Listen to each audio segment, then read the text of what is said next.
Regardez, voyez quel rayonnement il a eu. Et tout ce peuple venu du monde entier réuni autour de lui.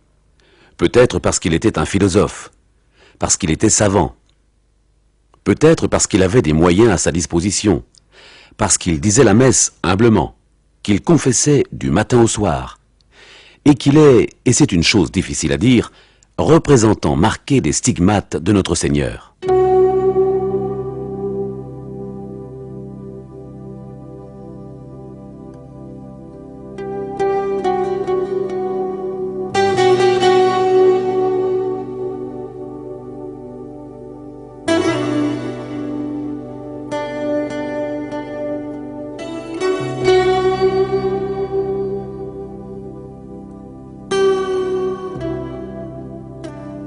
À peine entré dans la prière, je sens que mon âme commence à se recueillir dans une paix et une tranquillité que je ne puis exprimer avec des paroles.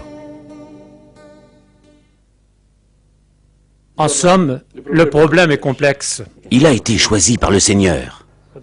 Padre Pio avait le don de secouer les cœurs. Padre Pio devait offrir non seulement ses prières, mais sa souffrance. Alors c'est un esprit hautement mystique, spirituel, celui d'accepter la souffrance pour détruire le péché.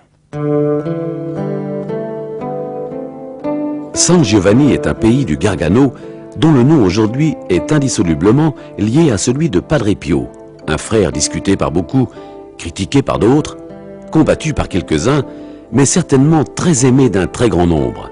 Cette histoire, cependant, ne commence pas ici, mais à Pietrelcina, un petit pays dans la province de Benevento, où le 25 mai 1887 naquit François Forgione, Padre Pio. Chi ha avuto molta influenza nella vita e nella santità di Padre Pio è stata... Celle qui a eu une très grande influence dans la vie, dans la sainteté du Padre Pio, a été sa maman, parce qu'elle lui a non seulement donné la vie, mais elle l'a éduqué à la vie, et spécialement à la foi. À l'âge de 5 ans, il était chez lui quand il entendit une voix qui l'appelait « François, François ». Il quitta la maison et ses jeux et s'en alla à la petite église de Sainte-Anne. Il se mit à genoux sur le premier gradin de l'autel et dit « Jésus, c'est toi qui m'as appelé ?» Il racontait que le Sacré-Cœur de Jésus lui apparut, lui mit la main sur la tête et lui dit « Oui, mon fils, je t'ai appelé et je te veux pour moi. » Il cuore di Gesù gli mise una mano in destra e gli disse: sì, figlio mio, ti ho chiamato io, ti voglio per me. È così che Padre Pio lascia Pietrelcina. Et c'est ainsi que Padre Pio quitta Pietrelcina, entra au couvent de Morcone où il fit son noviciat. Les frères s'aperçurent que ce jeune était différent des autres, parce qu'il vivait cette intimité avec le Seigneur d'une façon vraiment exceptionnelle. È diverso dagli altri, perché vive questa intimità col Signore in un modo veramente eccezionale. Padre Pio paraissait un peu bourru, surtout vis-à-vis des femmes, alors qu'avec les hommes il était très doux, tant il est vrai qu'il n'hésitait pas à nous chasser, alors qu'il alignait les hommes pour les bénir.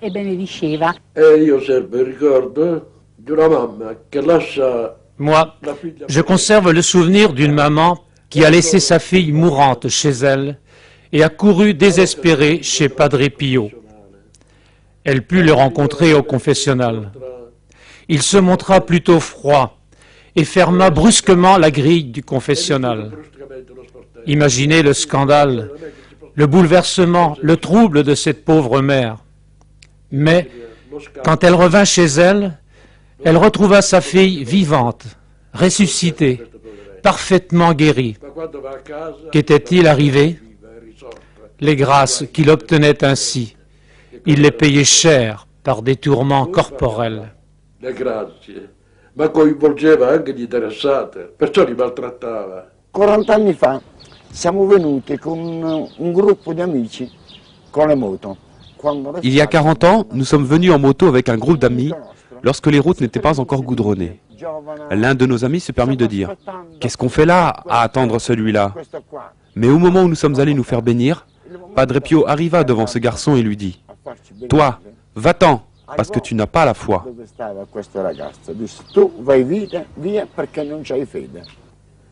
Come la parola stessa lo dice, Comme le mot le dit bien, scruter les cœurs signifie lire à l'intérieur, se rendre compte de ce qui se trouve dans le cœur d'une personne et donc dans son âme.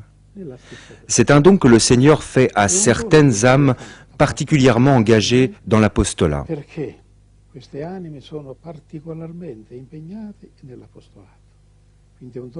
L'apostolat est un don que Dieu concède pour le bien des autres.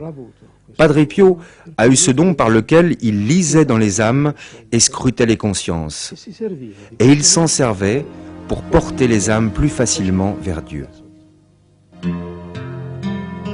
Il y a plusieurs jours, il m'est arrivé un fait insolite.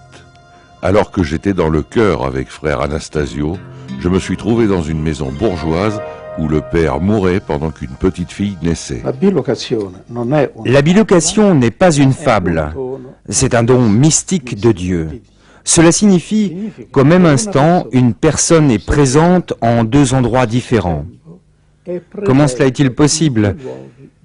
Un jour, au réfectoire, on parlait d'une bilocation et chacun exprimait son opinion. Padre Pio intervint et dit « Écoutez, la bilocation existe et elle arrive par la toute-puissance de Dieu. Cependant, comment elle se produit, personne ne le sait. » Pendant que je me trouvais dans le chœur avec frère Anastasio, je me suis retrouvé loin dans une maison bourgeoise. Alors Marie très sainte m'apparut et me dit « Je te confie cette créature, c'est une pierre précieuse à l'état de gangue. Travaille-la, polis-la, rends-la plus lumineuse, la plus brillante possible, parce qu'un jour, je veux en faire un ornement pour moi. »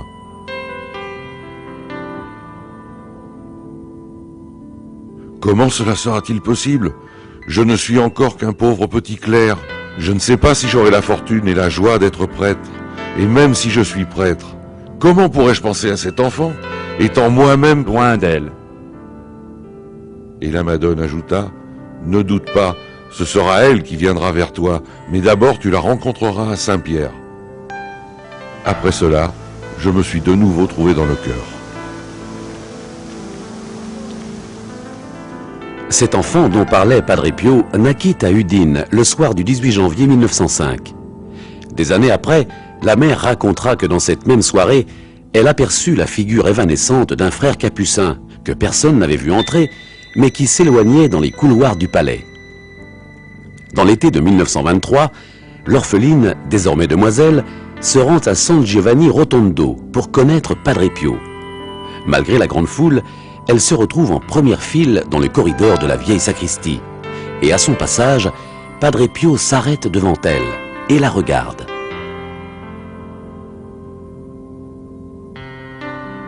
Je te connais, tu es née le jour où ton père est mort. Ma fille, tu es enfin venue, depuis tant d'années que je t'attends. Père, qu'est-ce que vous voulez de moi, dit la fille. Je ne vous connais pas. C'est la première fois que je viens à San Giovanni Rotondo pour accompagner ma tante. Peut-être vous êtes-vous trompé. Vous m'avez pris pour une autre.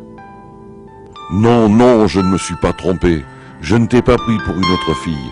Mais toi, tu me connais, car tu m'as approché l'année dernière dans la basilique Saint-Pierre à Rome. Tu as été confié à mes soins par la Madone. L'année précédente, la fille s'était rendue à Saint-Pierre de Rome et ne trouvant pas de confesseur disponible, elle rencontra un frère à l'intérieur de la basilique et lui demanda de la confesser. À la fin de la confession, ayant trouvé un réconfort particulier dans les paroles du frère, elle attendit que celui-ci sortît du confessionnal pour lui baiser la main. Mais avec une immense stupeur, elle découvrit qu'il n'y avait personne.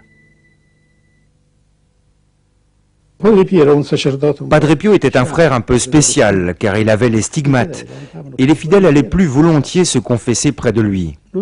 À cette manifestation externe de Jésus,